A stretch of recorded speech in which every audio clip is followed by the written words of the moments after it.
Hare Krishna. So today we'll start with third shlok of Bhagavad Gita, first chapter. So here it is.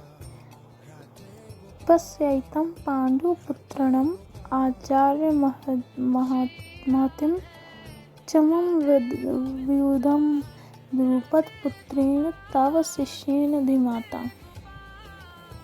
So it means, हे आचार्य, पांडु पुत्रों की विशाल सेना को देखें जिससे आपके बुद्धिमान शिष्य द्रुपद के पुत्र ने इतने कौशल से व्यवस्थित किया है. So I read in English for you to.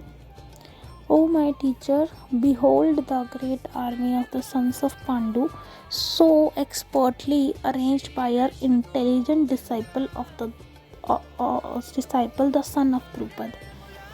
So हमने पिछले वाले श्लोक में तो ये बताया ही था कि जो दुर्योधन था वो बहुत बड़ा राजनीतिज्ञ था. उसको बातें फेर बदल करना, किसी को सुनाना और किसी की स्त्री का हरण करना, चीरहरण करना, किसी का राज्य हड़प लेना, उसको इन सब कार्यों में बड़ा वो था. द्यूत कीड़ा में खेलना, राज हड़प लेना, उसको ऐसे कामों में बहुत इंटरेस्ट था. तो पिछले श्लोक में हमने बताया था कि वो दुर्योधन जो है वो अपने गुरु द्रोणाचार्य के पास जाता है. तो अब ये है कि वो वहाँ जाके क्या बोलता है. तो उसने बोला ये सब कि आप इस विशाल सेना को देखें जिसके आपके बुद्धिमान शिष्य द्रुपद के पुत्र ने इतने कौशल से व्यवस्थित किया है. तो मतलब वो ये कहता है कि जो पांडु की जो सेना थी उसका जो सेनापति था वो द्रुपद का पुत्र था. आपके बुद्धिमान शिष्य द्रुपद के पुत्र ने इतने कौशल से व्यवस्थित किया. मतलब जो द्रुपद था वो जो द्रौपदी थे उनके पिता थे और उनके बेटे का नाम था, जिसका यहाँ पे हो रहा है, जिसने अरेंज करा है, उसका नाम था धृष्टद्युम्न. तो धृष्टद्युम्न ने अरेंज करा थी सेना को. पांडवों का सेनापति धृष्टद्युम्न था. तो उसने बहुत इंटेलिजेंटली सेना को अरेंज करा था. तो यहाँ पे हम इस बात को इस तरीके से भी समझ सकते हैं कि है ना, दुर्योधन यहाँ पे आके कटाक्ष में बोल रहा है ना, सरकाज़्म में. मतलब वैसे वो सुनाना चाहता है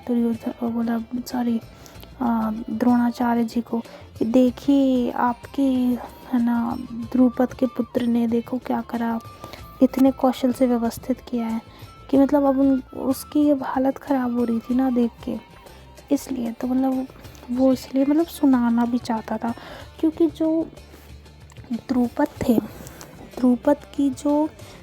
द्रुपद ने यज्ञ से द्रोणाचार्य को मारने के लिए है ना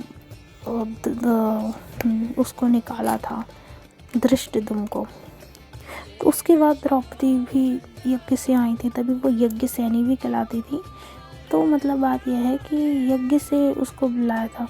तो ये सब जानने के बाद भी जो द्रोणाचार्य थे उन्होंने द्रुपद के पुत्र को, धृष्टद्युम्न को, बहुत अच्छी सेना को है ना मतलब शिक्षक बहुत अच्छे थे. तो उन्होंने है ना सिखाया बहुत अच्छे से धृष्टद्युम्न को, जानते हुए भी कि ये मेरे मौत का कारण बनेगा.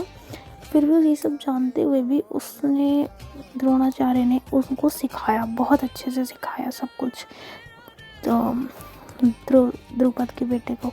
तो यहाँ पे उसी बात को ना वो सुनाने के तौर पे उनके पास आया है कि देखो आपके शिष्य के कारण अब भी ऐसा हो रहा है, इसलिए.